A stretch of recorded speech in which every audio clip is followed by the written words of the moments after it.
શું તમને પણ ચાલતી વખતે સોય કે કાકરો ઘૂસી ગયો હોય એવો દુખાવો થાય છે? તો આને આપણે દેશી ભાષામાં કપાસી કહેતા હોઈએ છીએ. ઘણી વખત આ કપાસી ફક્ત જાડી ચામડી સ્વરૂપે બહાર નીકળે છે અથવા ઘણી વખત શંકુ આકારમાં પણ બહાર નીકળે છે. અને ઘણીવાર એવું બનતું હોય છે કે દર્દીઓ આને બ્લેડથી કાપી નાખતા હોય છે. બહાર નીકળતી કપાસી ખોતરવાની ભૂલ ક્યારેય ના કરવી જોઈએ. આ કપાસીને જેટલી કાપીએ એટલા જ અંદર ઊંડા મૂળ નાખે છે. એટલે કે કાપવાથી બહાર તો નથી દેખાતી, પણ એના મૂળ અંદર ઊંડે સુધી ગ્રોથ ચાલુ જ હોય છે.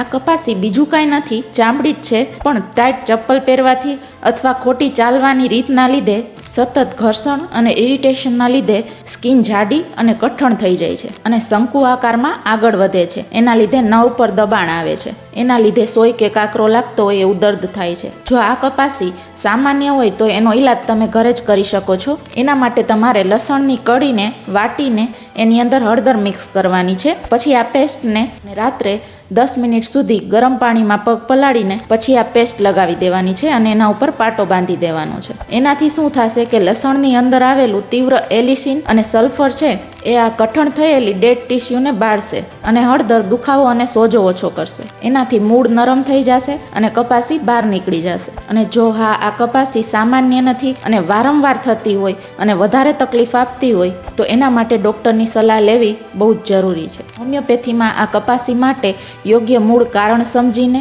અને તાસીર અનુરૂપ દવાઓ આપવામાં આવતી હોય છે, જેનાથી આ તકલીફમાં કાયમી છુટકારો મેળવી શકાય છે. તો આના માટે તમે કોઈ યોગ્ય હોમિયોપેથિક ડૉક્ટર અથવા મારો કોન્ટેક્ટ કરી શકો છો.